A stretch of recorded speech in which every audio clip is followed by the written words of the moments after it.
आळंदीमध्ये विकास लवांडेंवर शाईफेक झाली। शरद पवारांच्या राष्ट्रवादीचे प्रवक्ते विकास लवांडेंवर ही शाईफेक झाली आहे। संग्राम भंडारे आणि त्यांच्या सहकार्यांकडून ही शाईफेक करण्यात आली।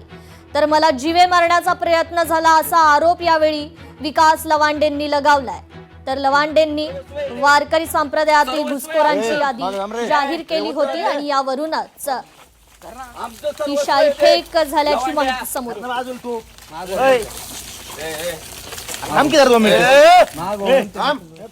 आळंदी मातोबाची इथून पुण्याला जायला निघालेलो असताना रस्त्यात गावाच्या बाहेर आल्यानंतर वारकरी संप्रदायातील संग्राम भंडारे आणि काही 10-15 गोरक्षक होते। सगळेजण 2-3 गाड्या होत्या आणि त्या सगळ्या गुंडांनी मला रस्त्यात निर्जन स्थळी अडवलं।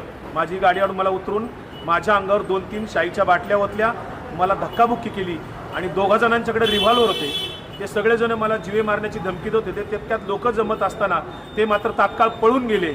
मी त्या सर्वांचा निषेध करतो। संग्राम भंडारे आणि त्याच्या सोबत आलेले सगळे जे काही 10-15 गुंड होते, गाड्या घेऊन आलेले, त्यांच्यावर पोलिसांनी तात्काळ कायदेशीर कारवाई करावी।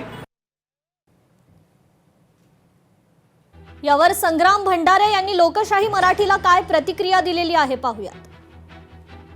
त्या लवांडेने आमच्या वारकरी संप्रदायातले जे आदवर्यू मंडळी आहे, ज्यांनी आयुष्यभर त्याग केला, स्वतः विवाहित सुद्धा झाले नाही आणि सर्वस्व हिंदू धर्माच्या प्रचार प्रसारासाठी घालवलं, त्या गुरुवर्य व्यक्तिमत्वांना हा लवांडे काही दिवसांपूर्वी घुसखोर म्हणाला, धर्मांध म्हणाला, मनुवादी म्हणाला।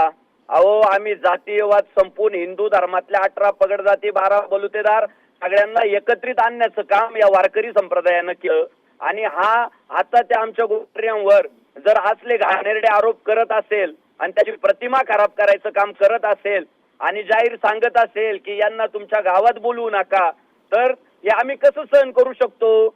आमच्यासाठी ते गुरुवर्य म्हणजे सर्वस्व आहे। तुकाराम महाराजांनी हेही सांगितलं ना, तुका म्हणे वज्र भंगे एक वेळ, कठीण हा खळ तया होणी। ते म्हटले एक वेळी वज्र त्याचे 2 तुकडे होतील, पण खळ त्याच्यामध्ये बदल होत नाही। आम्ही खूप प्रयत्न केला या लवांडेला समजून सांगायचा।